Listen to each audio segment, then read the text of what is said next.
So hey guys and welcome back to my channel. और आज हम अपनी दूसरी वीडियो शूट कर रहे हैं। मतलब आज से हमारी जो केमिस्ट्री वाली प्लेलिस्ट है वो भी चालू हो जाएगी।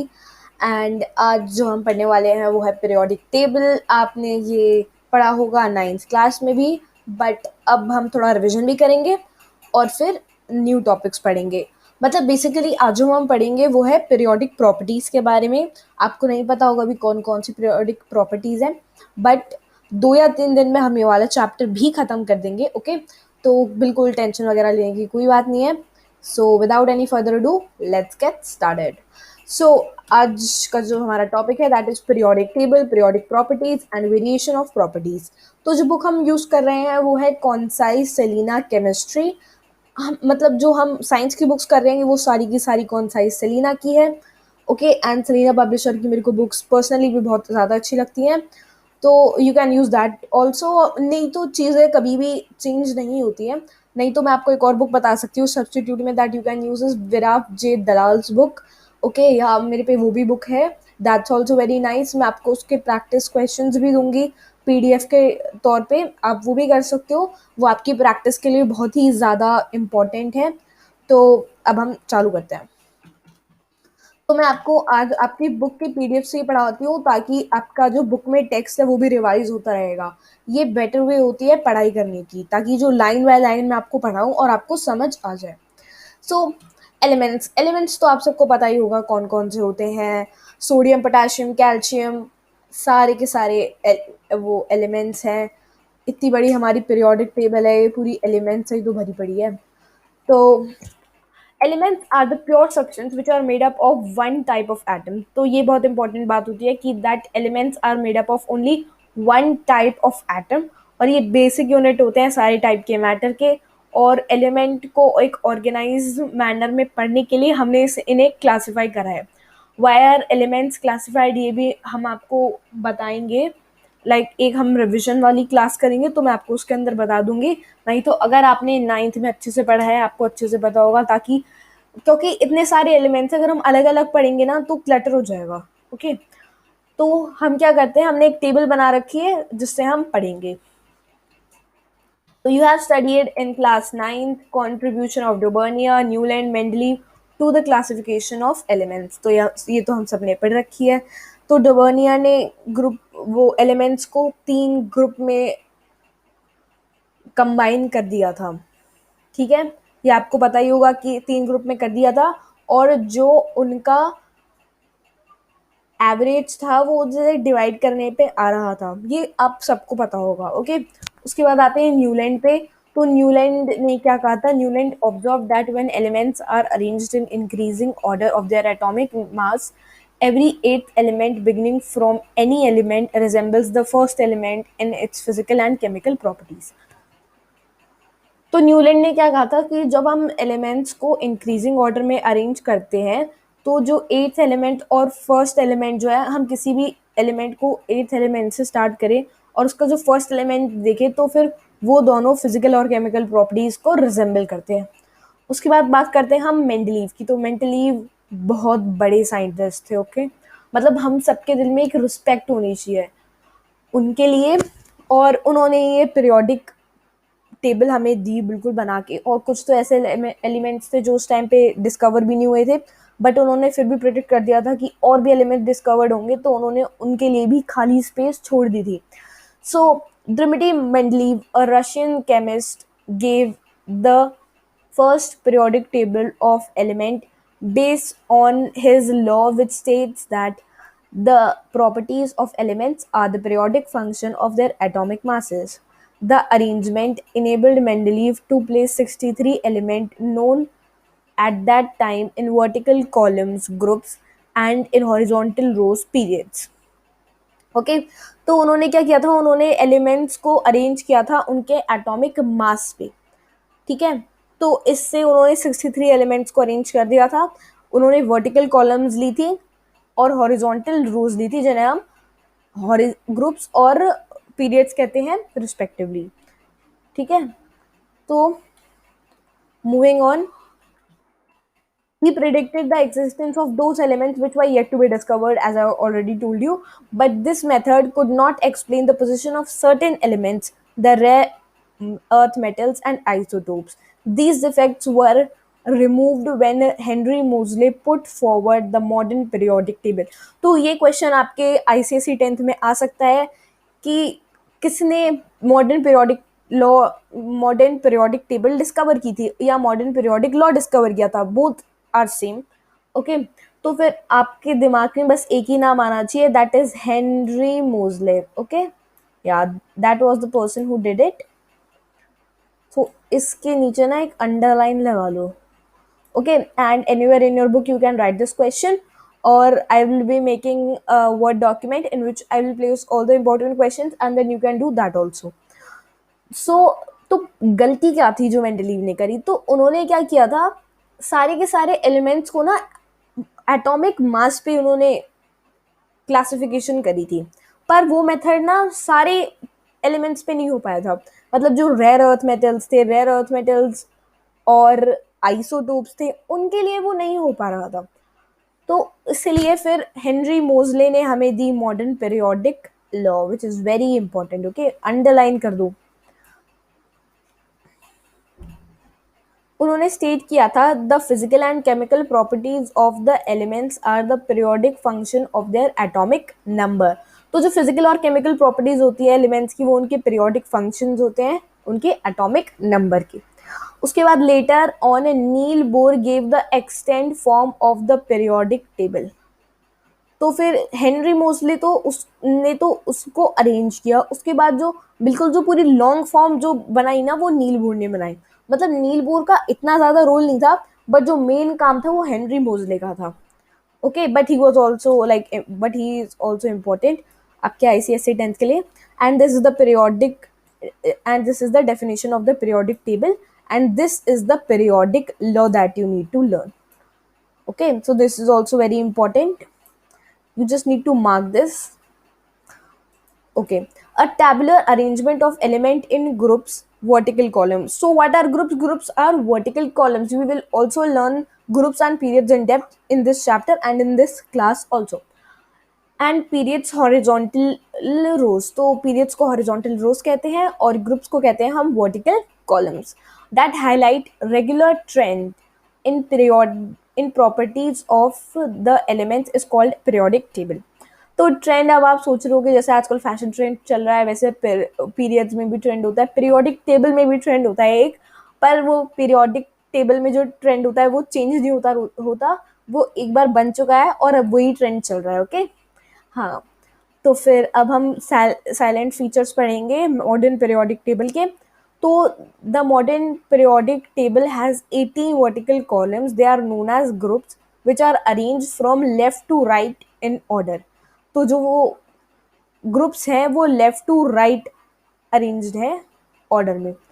तो मैं भी आपको दिखाने वाली हूँ कि हमारी वो कैसे दिखती है. सी, ये शायद आपके लिए ज़्यादा क्लियर हो, नहीं तो वो टेढ़ा आता. ओके, तो अभी हम जानेंगे कि इस वाली पूरी की पूरी ग्रुप को क्या कहते हैं. तो मैं आपको एक बहुत ही इंपॉर्टेंट बात बताना चाहती हूँ कि जो ट्रांजिशन एलिमेंट्स है ना, ये इतना ज़्यादा रोल बड़ा प्ले नहीं करते.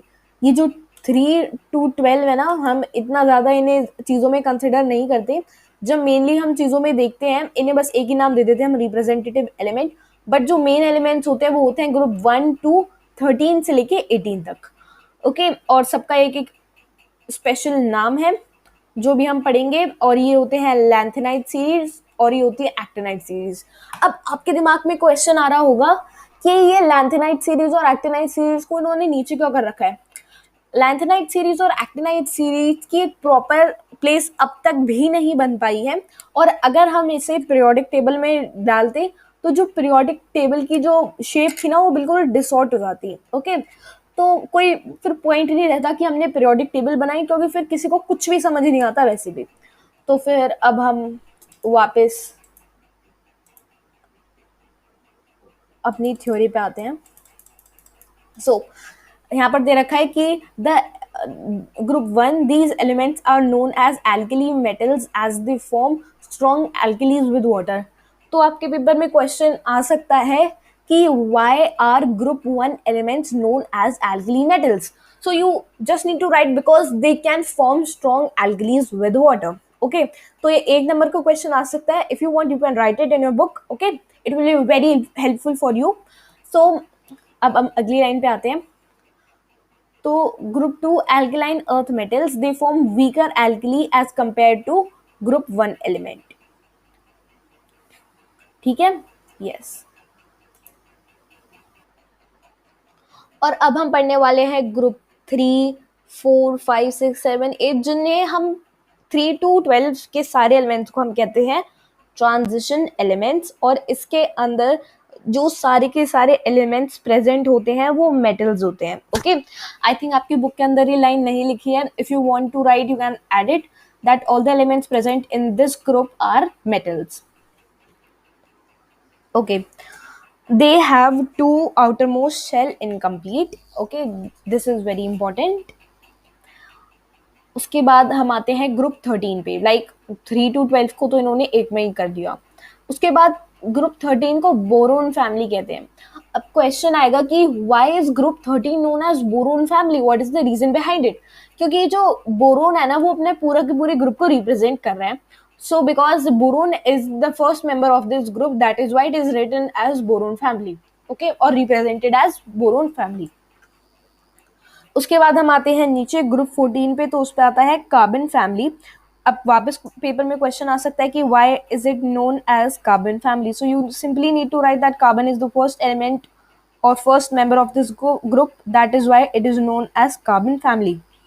उसके बाद ग्रुप 15 जिसका पहला एलिमेंट नाइट्रोजन है and that is why it is known as nitrogen family.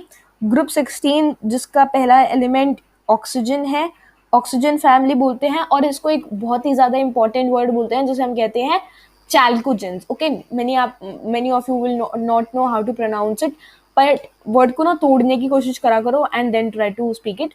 So chal को एंड जेंस. ओके, सी देखो मैंने कैसे तोड़ के उसको कर दिया चैल्कोजेंस. ओके, तो चैल्कोजेंस का मतलब होता है ओर फॉर्मिंग. हाँ, तो फिर अब आपके पेपर में आएगा कि what is group 16 also called. तो सबसे पहली जो प्रायोरिटी आपकी होगी ना लिखने की वो होगी चैल्कोजेंस, अगर फिल इन द ब्लैंक्स में आएगा तो. और अगर वो डेफिनेशन में आता है या रीजनिंग में आता है तो आप और करके लिख सकते हो चैल्कोजेंस और oxygen family which means ore forming.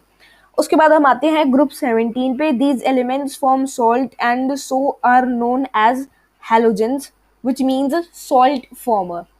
तो हैलोजेंस भी आप में से शायद बहुतों को नहीं आता होगा प्रोनाउंस करना, बहुतों को आता भी होगा. तो halo and gens, halogens. Okay, yes. तो अब आते हैं हम एक बहुत ही ज़्यादा इंपॉर्टेंट ग्रुप पे जिसे हम कहते हैं ग्रुप 18. तो ग्रुप 18 के बहुत सारे नाम हैं. Group 18 is known as noble gases, zero group, inert gases. Okay, हाँ. उसके बाद अब इन्हें जीरो ग्रुप कहते क्यों है. तो element have these elements have their outermost orbit complete due to electronic configuration. They hardly react with other element.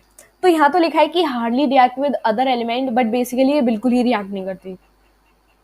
Like not at all, ये कभी भी रिएक्ट नहीं करते. ओके, तो इनका जो आउटर मोस्ट शेल है वो पूरा कंप्लीट होता है, ये स्टेबल होते हैं नेचर के अंदर, इसलिए ये बिल्कुल भी रिएक्ट नहीं करते. The element of group 1, 2, 13, 14, 15, 16, 17 are known as main group element और रिप्रेजेंटेटिव एलिमेंट और नॉर्मल एलिमेंट. तो ये आपके पेपर में क्वेश्चन आ सकता है. वो आपको ऐसे ट्रिकी क्वेश्चंस दे सकते हैं कि आपको सारे के सारे दे देंगे, उसके अंदर स्कैंडियम, टाइटेनियम जो कि इंक्लूडेड नहीं है वो भी दे देंगे, और फिर आपसे पूछेंगे कि find the representative elements among them. ये मैंने आईसीएसई 10th में क्वेश्चंस देखे हैं, ऐसे आते हैं. Okay, yes. उसके बाद the outer most shell of these elements are of this element groups are incomplete. ये जो है ये उसके लिए नहीं लिखा है, जीरो ग्रुप के लिए. ये आउटर मोस्ट शेल वाली लाइन ये नोट के अंदर ही है. ओके, तो मतलब सबके ही जो होते हैं ना कंप्लीट नहीं होते.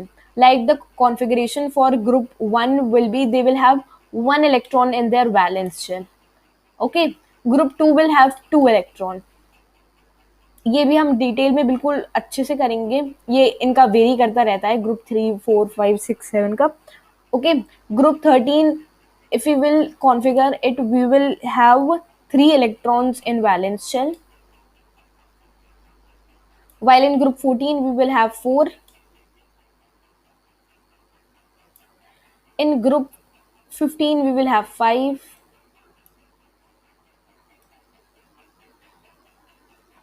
In group 16 we will have 6. In group 17 we will have 7 electrons, and in group 18 we have 8 electrons which is complete. आपको 2n square वाला फॉर्मूला तो आता ही होगा, वो तो शायद 8th में ही कर लिया था आप लोगों ने, 8th या 7th में, आई थिंक आईसीएससी में ही बहुत जल्दी करा देते हैं।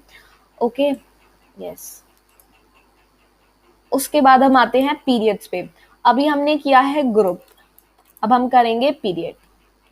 सो मैं आपको दिखाती हूँ कि ग्रुप और पीरियड वेरी कैसे करते हैं। तो ये जो ऐसे हॉरिजॉन्टल लाइंस जा रही है ना, ये ग्रुप है। This is group 1, this is group 2, this is 3, 4, 5, 6, 7, 8 till 18। ये है पहला पीरियड, ये है दूसरा पीरियड पूरा का पूरा, ये है तीसरा, ये है चौथा, ये है पांचवा, ये है छठा, ये है सातवां। मतलब फिर 1, 2, 3, 4, 5, 6, 7। ओके, तो फिर जो फर्स्ट वाले के अंदर है ना, इसके अंदर बस एक ही शेल होगा दोनों के अंदर। लाइक अगर आप इलेक्ट्रॉनिक कॉन्फ़िगरेशन करोगे तो हाइड्रोजन का एटॉमिक नंबर 1 होता है, तो इसमें 1 ही होगा। हीलियम में 1 होता है, तो इसमें भी 2 इलेक्ट्रॉन्स होंगे। तो मतलब ये दोनों के दोनों में क्या होगा, बस एक ही शेल होगा। ग्रुप 2 के अंदर सब में कौन, ये तो आप अपने दिमाग के अंदर रख लो कि हीलियम के अंदर क्या होगा। इसकी अगर हम इलेक्ट्रॉनिक कॉन्फ़िगरेशन करेंगे तो आएगा 2,1। Okay, yes. उसके बाद हम करेंगे लिथियम में, तो इसका आएगा 2,2। उसके बाद हम बोरॉन कंसिडर करेंगे तो इसका आएगा 2,3। ऐसे होगा, पर देखो आप शेल्स जो है ना वो 2 ही रहेंगे। ये ग्रुप, ये पीरियड 3 में भी होता है, ये 4th में भी होता है, ये 5th में भी होता है, ये 6th में भी होता है। Okay, yes. उसके बाद हम आते हैं अपने वापस पढ़ाई पे।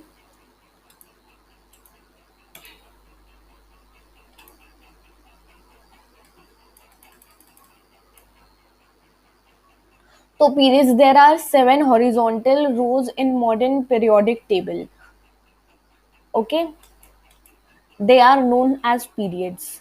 See, there are 7 rows,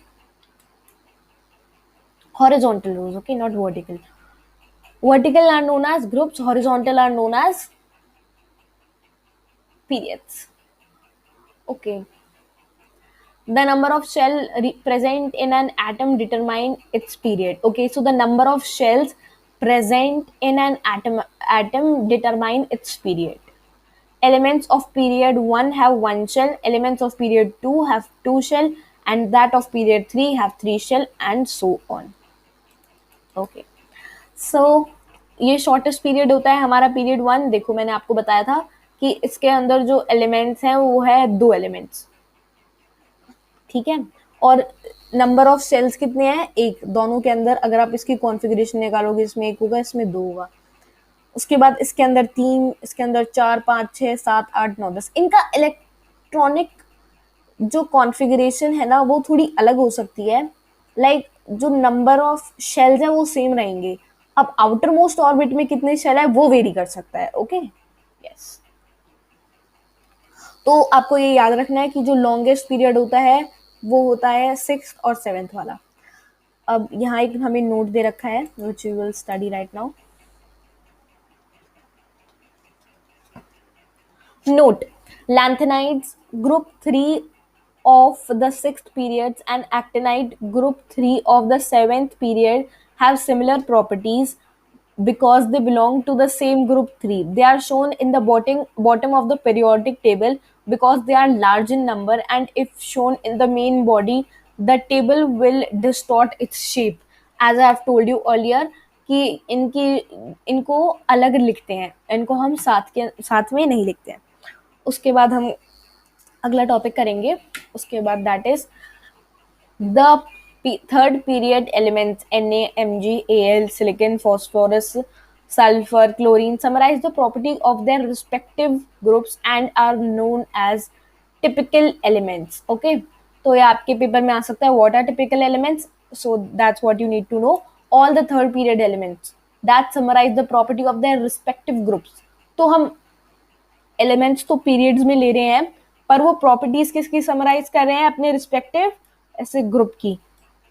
groups are vertical while periods are horizontal. Okay. A period is determined by the number of shell and a group is determined by the number of electron present in its outermost shell.